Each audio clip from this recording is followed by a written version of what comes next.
गेल्या 11 वर्षांमध्ये वन्य प्राण्यांच्या हल्ल्यात 564 जणांचा मृत्यू झालाय। माहिती अधिकारामध्ये ही धक्कादायक माहिती समोर आलेली आहे।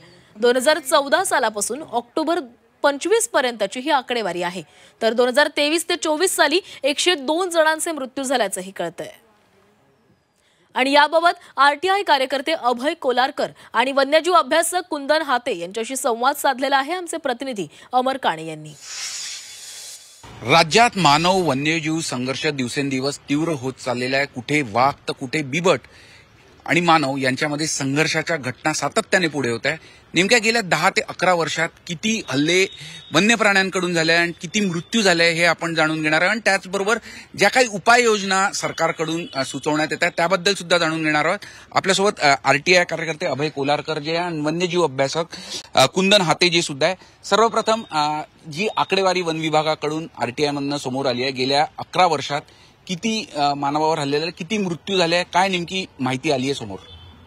मी एक फॉरेस्ट डिपार्टमेंटला एक आरटीआय केला होता आणि त्यांना असं विचारलं होतं की गेल्या 2014 पासून तर 31/10/2025 पर्यंत किती मानवांचे मृत्यू झाले।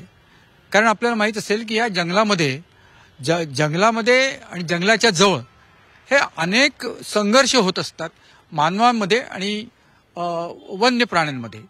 तर त्यांनी जी मला इन्फॉर्मेशन दिली आहे ती थोडक्यात अशी आहे की गेल्या 11 वर्षामध्ये 564 एवढा मानवांचा मृत्यू झालेला आहे आणि ही अत्यंत दुःखदायक घटना आहे असं मला वाटते। आणि ही घटना इतक्या मोठ्या प्रमाणात सगळीकडे येते आहे, परंतु त्याची दखल सगळ्यात महत्त्वाचं हे पर्टिक्युलर एखाद्या वन्य प्राणी म्हणजे बिबटमुळे वाघांमुळे नेमका काय फिगर्स होते? वाघांमुळे जास्ती झालेला आहे, बिबटमुळे कमी आहे, परंतु हे दोन्ही जे आहेत या दोन्हीमुळे मृत्यू झाला हे मात्र खरं।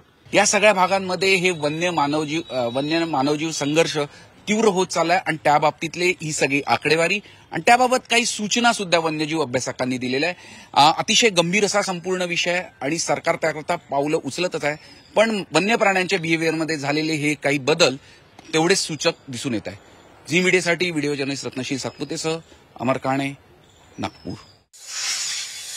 नसबंदी किंवा त्याला एका जागेवरून दुसरीकडे शिफ्ट करणं हा काही त्याच्यावर म्हणजे उपाय नाहीये। कारण एका जागावरनं पकडून दुसऱ्या जागी शिफ्ट करताय म्हणजे तुम्ही प्रॉब्लेम शिफ्ट करताय, म्हणजे तो प्रॉब्लेम दुसऱ्या ठिकाणी होऊ शकतो। तर यावर बऱ्याच अशा उपाय आहेत ज्यावर वन विभागाने खरं तर मंथन करायला पाहिजे। कारण नसबंदी तुम्ही किती बिबट्यांची करणार आहे आणि किती वर्षासाठी करणार आहे?